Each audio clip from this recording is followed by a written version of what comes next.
A droga que a gente vai discutir hoje é uma droga nova que pode ser utilizada no arsenal terapêutico para tratar nossos pacientes com insuficiência cardíaca ou doença arterial coronária.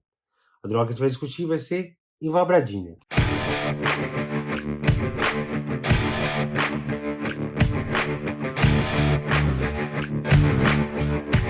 A ivabradina inibe seletivamente a corrente marca-passo IF no nó sinusal, levando a uma redução da frequência cardíaca. Ela não tem ação em condução intratrial e não tem também efeitos hemodinâmicos, o que é importante.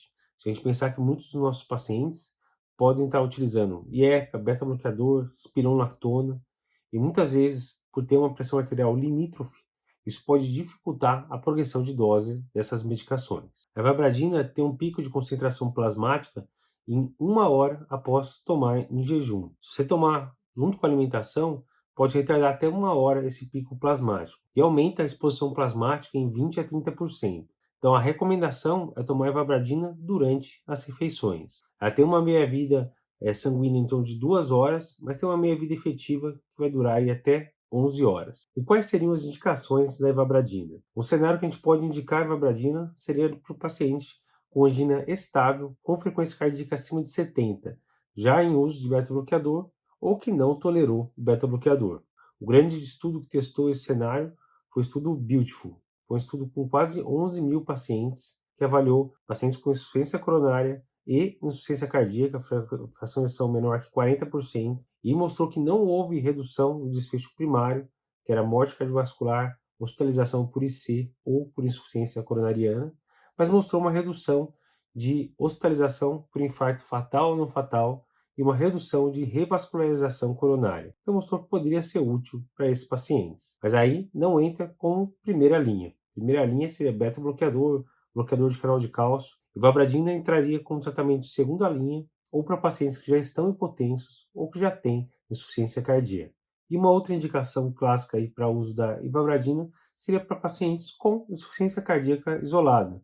Então a gente teve um grande estudo chamado SHIFT, um estudo com mais de 6.500 pacientes que avaliou exatamente esse cenário. Então foram 6.505 pacientes com fração de ejeção menor ou igual a 35% que mantinham uma frequência cardíaca acima de 70, apesar do uso de beta-bloqueador ou que não tenham tolerado.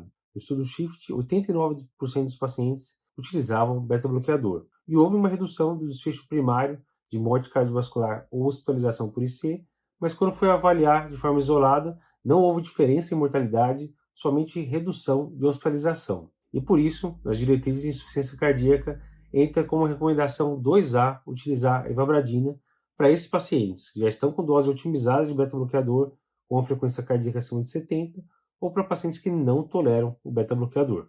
E para o paciente que internou por insuficiência cardíaca. A gente teve uma análise pós-hoc do estudo SHIFT, que teve 1.186 pacientes que internaram por IC.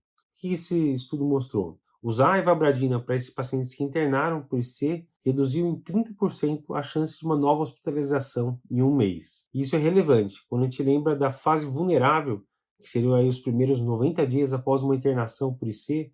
A gente sabe que metade dos pacientes reinterna nesse período. Então, usar uma droga que consiga reduzir a chance de hospitalização pode ser, sim, interessante.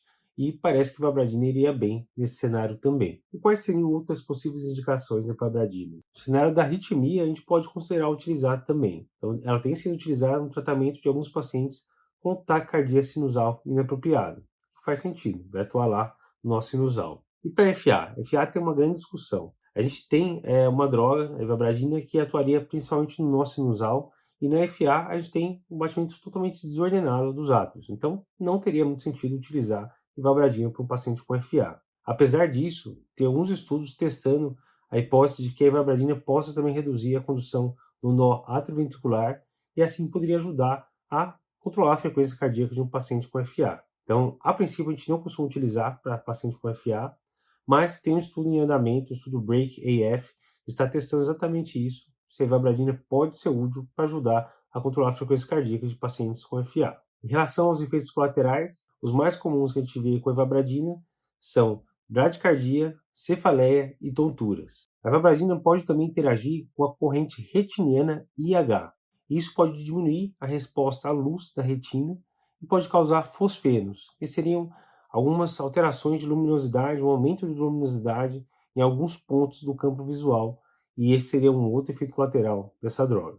Em relação às contraindicações, a gente não deve utilizar a ivabradina para pacientes com frequência cardíaca abaixo de 70, para pacientes com a pressão arterial abaixo de 90 por 50, para pacientes que estejam com BAV avançado, com choque cardiogênico, com infarto agudo do miocárdio. São todas situações que a gente deve evitar utilizar essa droga. E a gente deve evitar também para pacientes que estejam utilizando outras medicações que são inibidores do citocromo P450 3A4, como antifúngicos, os azóis, né, cetoconazol, por exemplo, inibidores de protease, tratamento antirretroviral, e algumas medicações como verapamil, que também são inibidores moderados do citocromo P450 3A4. Então essas foram algumas dicas em relação à ivabradina. Espero que tenham gostado. Continue ligado na gente, todo dia um conteúdo novo aqui para vocês.